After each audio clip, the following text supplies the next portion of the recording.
Acknowledgements. Who do I acknowledge first, and how do I acknowledge the millions of cricket supporters who have stood by me throughout my career? My simple answer is to dedicate this book to those fans for their unwavering support and encouragement. The others who need to be thanked profoundly must quite obviously start with Anjali, my devoted wife and partner in everything, who felt I could and should tell my story for posterity. My readers will know if I have managed to do so well enough. Sincere thanks must also go to the following: Ajit, who grew up with me and made me the cricketer I was, and who shared my passion for telling my story. Thanks to him for reading and commenting on the drafts. Sachin and Sarah, who when they read this book will know how much I have always loved them and how I felt at not being with them more in their growing up years. Aparna Sachin, family friend and much more, who was a real inspiration at the writing stage. She read each chapter and her suggestions proved invaluable. Vinod Naidu, my manager and good friend, for putting the idea of an autobiography to me in the first place, and more importantly for being someone I have always been able to depend on for guidance in commercial matters over the past decade. Tom Batter, for constantly but gently reminding me of the deadlines and pushing me to complete the book in the time frame we were given. Ravi Bloomfield, my publisher, who has worked closely with me on the book from start to finish and who is a man whose judgment I have been able to trust. Fiona Rose, his able and helpful editorial assistant at Hodder. Tim W. Adler, the external editor, who has helped to shape and refine the manuscript. Finally, to Boria Majumdar, friend and co-writer. By sheer persistence he managed to persuade me over the last 3 years to spend endless sessions reflecting on every aspect of my life. His infectious enthusiasm and intelligent questions got me fully involved in animated, thoughtful and enjoyable discussion. Through his commitment and focus he has been able to convey the whole story in my own words, impressively expressing my thoughts. Prologue. On November 16, 2013, my cricketing journey finally came to an end at the Wankhede Stadium. After somehow managing to complete my farewell speech, I was having a conversation with my family, trying to soak in every moment, when my teammate Virat Kohli walked up to me. He said, "Paji apni khaatko yan odd lanes a liki opko pitch page Anaheim. You asked me to remind you that you had to go to the pitch one final time." To be honest, I hadn't forgotten. I was just trying to put the moment off for a little longer. It was to be my final visit to the 22 yards that had nurtured and cared for me for so long. As I walked across the outfield I knew so well, my mind was a complete blank. The lump was forming in my throat as I reached the pitch to pay my final regards. I was there for barely 15 seconds and all I said was, "Thank you for taking care of me." As I headed back to the pavilion for the last time, my mind was suddenly a muddle of memories. In a matter of seconds I had traversed the entire 24-year journey of my career, from my first net session with my coach Ramakant Afrikar, to getting out for 74 in my final test innings against the West Indies. It seems to me that no autobiography can claim to document every detail of the author's life. That's impossible. There are bound to be issues that can't be written about for one reason or another, events that are too personal or perhaps too sensitive. Yet I have set out to make this account of my career as close to the full story as I can. Many of the events I describe are, of course, well known to cricket fans, but I have also tried to talk about a number of things I have not addressed in public before, some of them a little embarrassing, and I hope that readers will find plenty to interest them. Before starting this book, I had to think long and hard about whether it was the right thing to do. It wasn't an easy decision. I am not in the habit of being sensational for the sake of it or saying things to ruffle feathers. That's just not me. However, I knew that if I agreed to write my story, I would have to be completely honest, as that's the way I have always played the game. So here I am, at the end of my final innings, having taken that last walk back to the pavilion, ready to recount as many incidents as I can remember from a career in which I was lucky enough to be able to spend my time playing it my way. One Childhood Son, Life is Like a Book. It has numerous chapters. It also has many a lesson in it. It is made up of a wide variety of experiences and resembles a pendulum where success and failure, joy and sorrow are merely extremes of the central reality. The lessons to be learned from success and failure are equally important. More often than not, failure and sorrow are bigger teachers than success and happiness. Why so you are a cricketer and sportsman. Why so you are fortunate to be representing your country, and that is a great honor. But never forget that this too is just another chapter in the book. Typically, let us say a person lives for 70 or 80 years or so. How many years will you play sport? 20 years. If you are very good, maybe even 25 years. Even by that yardstick, you will live the majority of your years outside the sphere of professional sport. This clearly means that there is more to life than cricket. I am asking you, son, to keep a pleasant disposition and maintain a balanced nature. Do not allow success to breed arrogance in you. If you remain humble, people will give you love and respect even after you have finished with the game. As a parent, I would be happier hearing people say, Sachin is a good human being than Sachin is a great cricketer any day. My father's words, which I often heard while growing up, encapsulate my life's philosophy. I was born to a very close-knit Maharashtrian family in Mumbai Standard East and lived in the Sahawas colony, a residential cooperative for writers. I am one of 4 children, with 2 brothers and a sister. Nitin, Ajit and Savita are all older than me, and not only am I the youngest in the family but I was also the worst behaved. My father, Ramesh Tendulkar, was an acclaimed Marathi poet, critic and professor, while my mother, Rajani, worked for the Life Insurance Corporation of India. Humility and modesty were their hallmarks, and I owe a lot of my personality to my upbringing. Despite all my unreasonableness and all the embarrassments I caused them, my parents never gave up on me. In fact, I have often wondered just how they managed to cope with such a naughty child. Though he must have been pushed to the limits sometimes, my father would never shout at me and was always patient when dealing with my mischief. This added to my respect for my father as I grew older. Losing him during the 1999 World Cup in England remains one of the most traumatic moments of my life, and I will forever remain indebted to him for helping me become the human being that I am.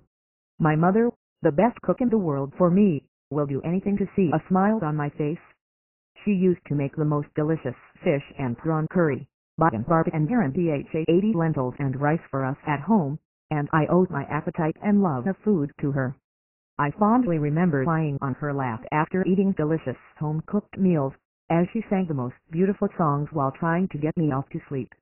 Listening to her while dozing off at the end of the day instilled in me a love for music that has remained with me to this day. My brothers, Nitin and Ajit, have always backed me in my endeavors, and, on the cricket side, I owe a lot to Ajit, who is 10 years older than me and was a good club cricketer himself but decided to sacrifice his own career to help me achieve my potential. As I said in my farewell speech after my final test, Ajit and I lived the dream together, and he was always my most trusted critic and sounding board. I may have scored the runs, but Ajit was always there with me in spirit, trying to put me right whenever I made a mistake. Even after my last test innings, we had a discussion about how I had got out and what I had done wrong, despite knowing I'd never play for India again. Ajit is not just my brother, but my closest friend as well. He was always available when I needed him and always put my cricket before his own work. My eldest brother, Nitin, easily the most creative of the siblings, was the strict disciplinarian in the Tendulkar household and helped rein in my exuberance when my mother had almost given up on me. He not only sketches really well, but is also an accomplished writer and poet and has recently written songs for a movie. Nitin, initially a chemistry teacher, subsequently worked for Air India, and I remember on one occasion, when I was 10, his flight was delayed and he had to wait at the Centaur now Sahara Star Hotel in Mumbai.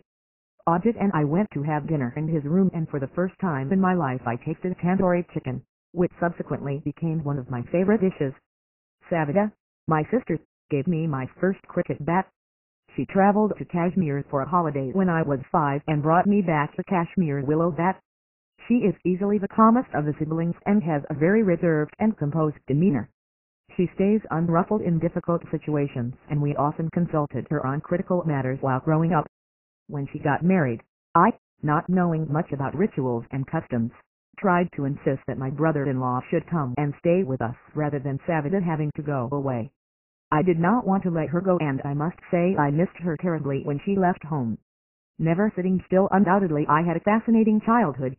My early years were never boring, in fact, quite the opposite.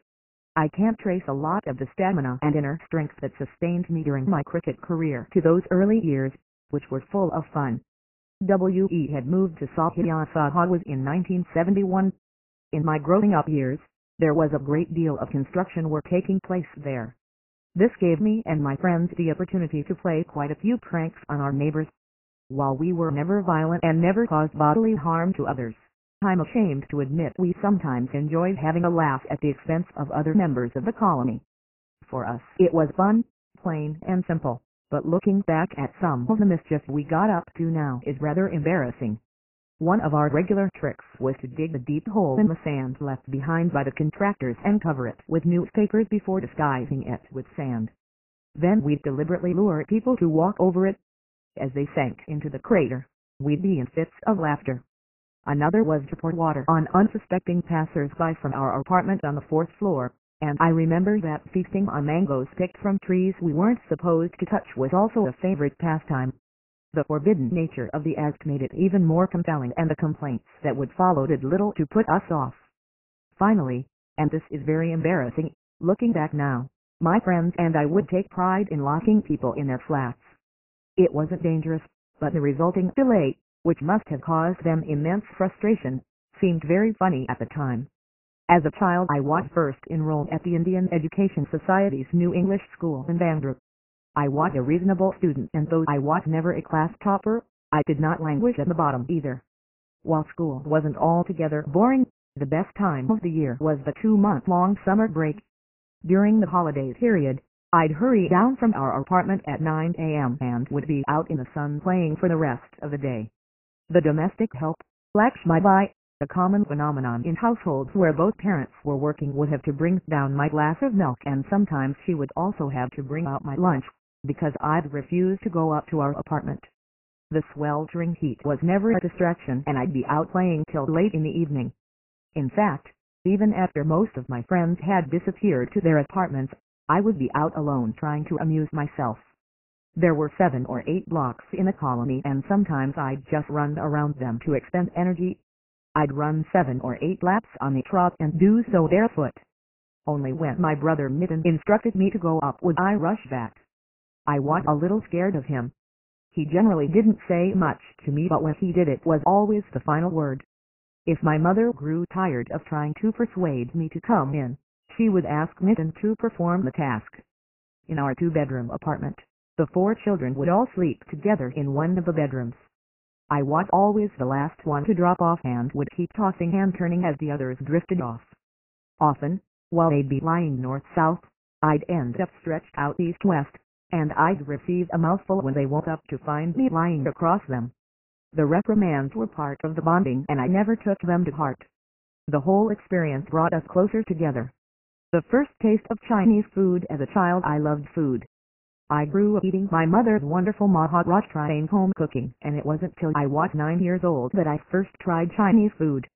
In the early 1980s, Chinese cuisine was becoming popular in Mumbai, and, having heard so much about it, my colony friends made a plan to go out for a meal together. We each contributed 10 rupees, which was a lot of money for me at the time, and I was excited about trying something new. The evening, however, turned out to be a disaster, as I paid the price for being one of the youngest in the group. In the restaurant we ordered chicken and sweet corn soup as a starter. We were sitting at a long table, and by the time the soup traveled to me at the far end, there was hardly anything left. The older members of the gang had finished off most of it, leaving very little for us younger ones. The same thing happened with the fried rice and chow mein, and I barely managed to get 2 spoonfuls of each. The older boys had a great evening at our expense, but I returned home hungry and thirsty. Dreaming of a bicycle as a kid, I could also be quite obstinate. While most of my friends had their own bicycles, I did not, and I was determined to have one. My father didn't really like saying no to me, and tried to placate me by saying he'd buy me one in a few weeks. From a financial point of view, it wasn't easy to bring up 4 children in Mumbai, but our parents never let us feel any pressure. Not knowing what they had to go through, I remained determined to have my bicycle and refused to go outside and play till I had a new one to show off. It seems a little ridiculous now, but the truth is I didn't go out to play for a whole week. I just stood on the balcony and sulked and tried to guilt-trip my parents into buying me a bicycle. It was on one of these days that I gave them the real scare. Ours was a fourth-floor apartment with a small balcony with a grill. As a small child, I couldn't see over the top and, with curiosity often getting the better of me, I would try to get my head through the grill. On this occasion it resulted in disaster. While I succeeded in pushing my head through, I couldn't get it back in and was stuck there for more than 30 minutes. My parents were flustered to start with, but quickly regained composure. After plenty of oil was squirted on my head, my mother finally pulled me out. Seeing my desperation and worried about what I might get up to next, my father rearranged his finances to buy me a brand new bicycle. I still don't know what adjustments he had to make to do so. Nor was I concerned at the time. All I cared about was the bicycle, and I immediately showed it off to all my friends. However, my joy was short-lived as I met with a serious accident within hours of getting my precious new bicycle. The fruit and vegetable seller pushing the cart had come to the colony. As we came face to face, I was riding too fast and couldn't slow down in time. New to the bicycle, I applied the wrong brake and, bang, I hit the cart head-on, lost control and was tossed into the air. As I looked down on the world, my only concern was what would happen to my new bicycle. When I came crashing back down, one of the spokes went through the skin just above my right eye. The cut was deep and blood was gushing out of the wound. Far more importantly, my bicycle was badly damaged. News soon reached home that I had hurt myself, and my parents were very concerned. I tried to be brave and made out that it was only a minor wound. It wasn't, and my father had to take me to a plastic surgeon friend of his, who put 8 stitches just above the right eye. He gave me a couple of injections and I returned home feeling sorry for myself and frustrated. My mangled bicycle was parked close to our apartment, but my father told me that I wasn't allowed near it until the wound had healed and that he'd get it repaired in the interim. This time I had to give in, knowing it was the only way I'd get it back.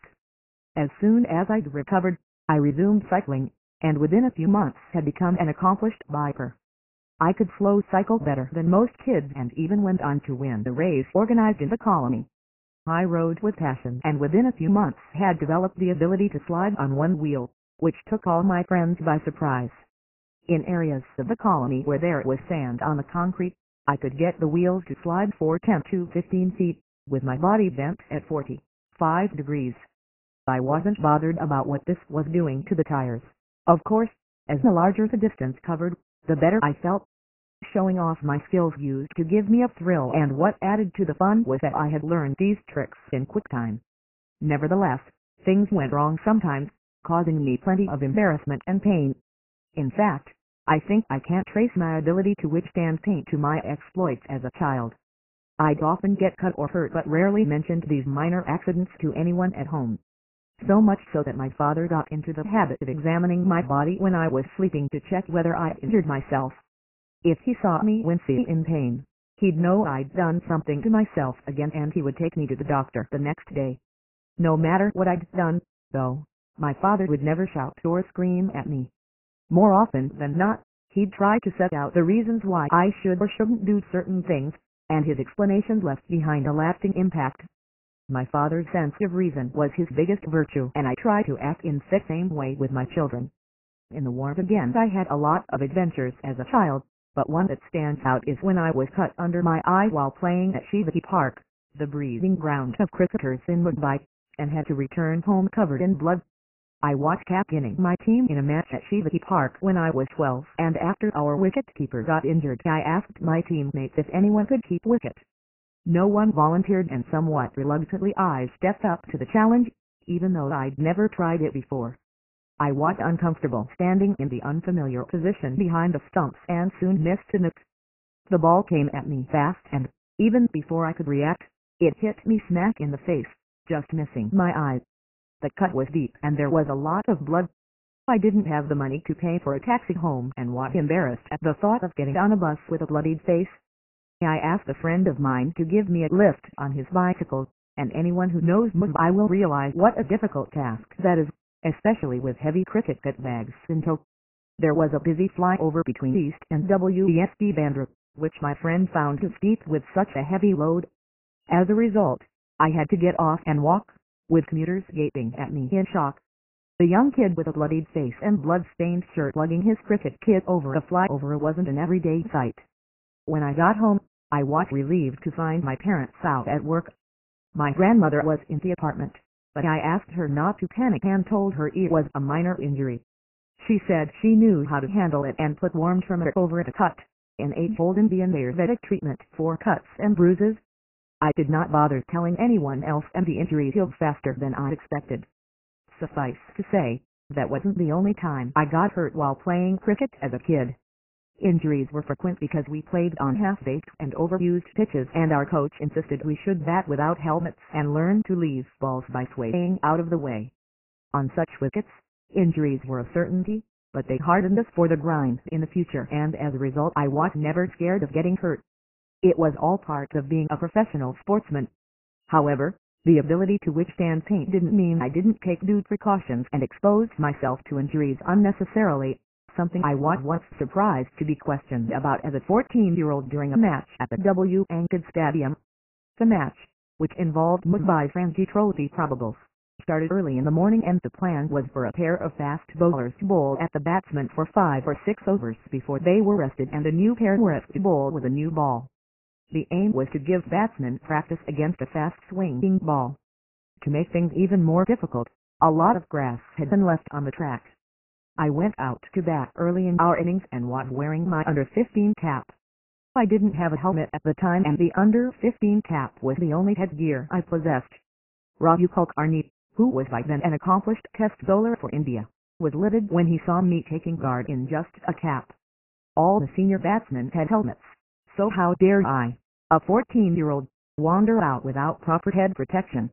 At first, I couldn't work out why he was so upset.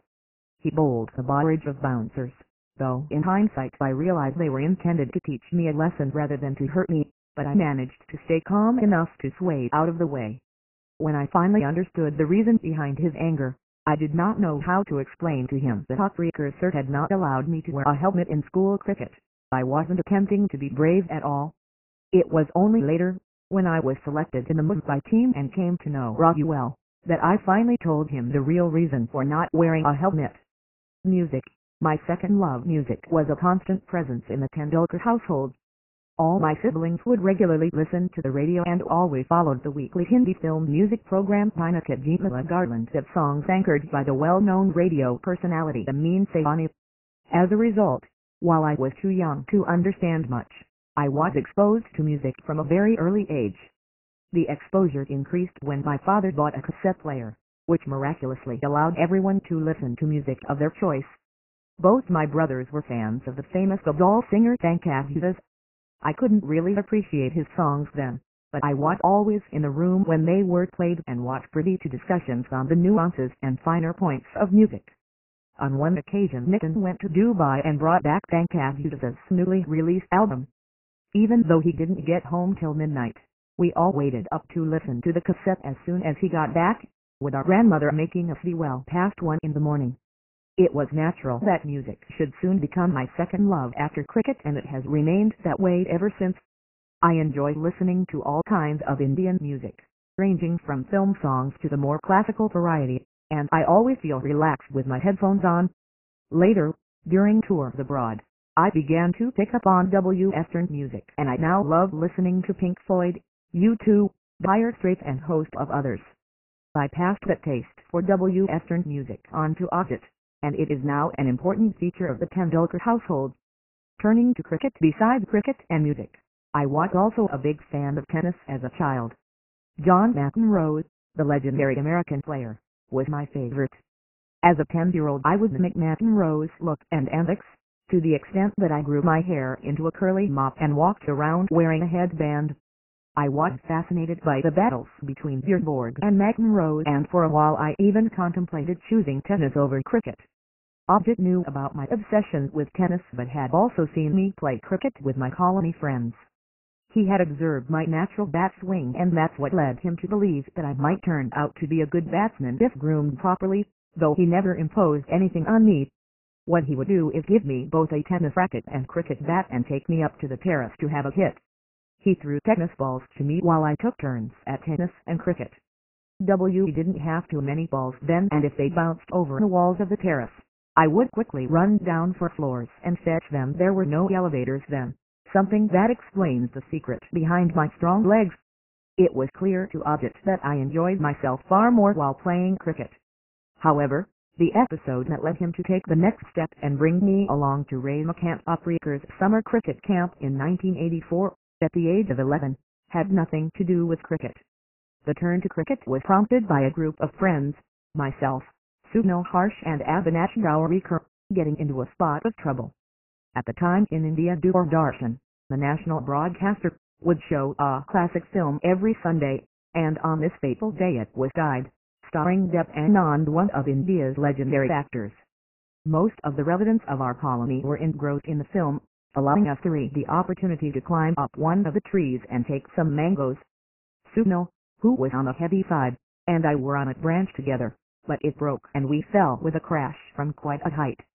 As we got up and tried to run away, we were caught and brought to book. It was evident that something needed to be done to channel my energies, especially during the school summer holidays. Ray McCann-Opryker's coaching camp, where a lot of Mumbai's top cricketers had learned their game, was Audit's answer to learning the game from a very early age. I played tennis ball cricket with my colony friends.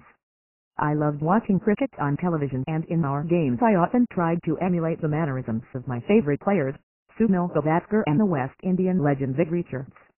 But it wasn't just the batsmen that I studied. I also loved bowling and tried my hand at different kinds of deliveries, medium pace, off spin and leg spin, all with a tennis ball, of course. I even experimented with tactics like the slower ball and bowling from wide of the stump. Throughout my career I have actually bowled a lot in the nets. As soon as I'd finished with my batting I'd pick up the ball and start bowling to whichever batsmen were around at the time. The transition from playing with a tennis ball to playing with a cricket ball happened under the watchful eyes of Ray McCann-Opryker, then cricket coach at Shardashram Bigmander School. Opryker, sir, as I refer to him, started playing cricket at the age of 11 in 1943, which is the age I was when I went to him for the first time. He played for a number of Mumbai clubs, including the Pool Motormelt and Mumbai Port, and played the first-class match for the State Bank of India against Hyderabad in 1963. When I was growing up, he was undoubtedly one of the most accomplished coaches in Mumbai. From his own school days at Balmahan Bigmander, my brother Audit knew that compared to other schools in Mumbai, Shardashram was by far the best organized in its approach to cricket, and that's why he took me along to Opryker's nets in Shivaji Park to try my luck at being a part of his summer camp. Anyone could come for a trial at the camp, but then it was up to Sir to decide who to accept. There were nets for players from all age groups, starting with the sub-junior under-15 and junior under-17 levels. I was 11 years old and trialed at the sub-junior nets to start with. The Mumbai Cricket Association had an under-15 team, and most candidates from the sub-junior section eventually vied for a position in that team.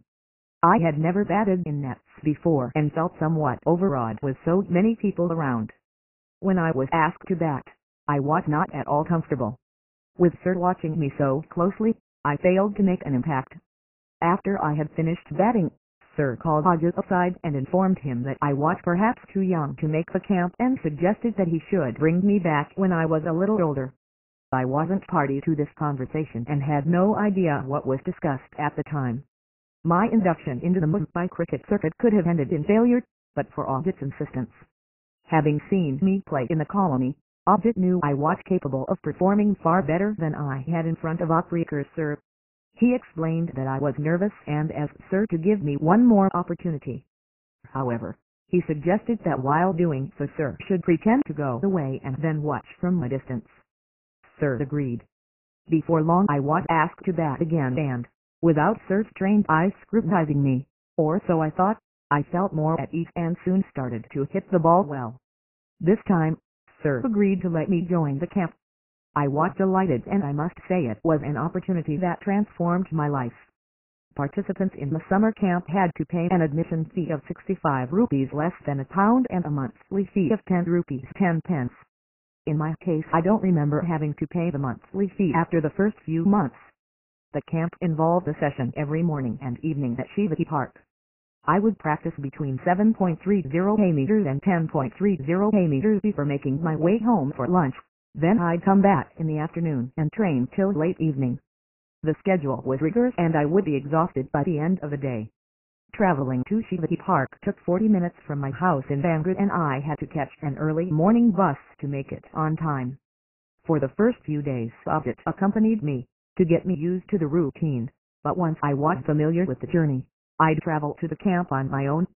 During the bus journey he would talk to me about the nuances of batting, and I always enjoyed these conversations a lot. In fact, the one thing that I have kept with me all my career is a note that Audit gave me containing some thoughts about batting.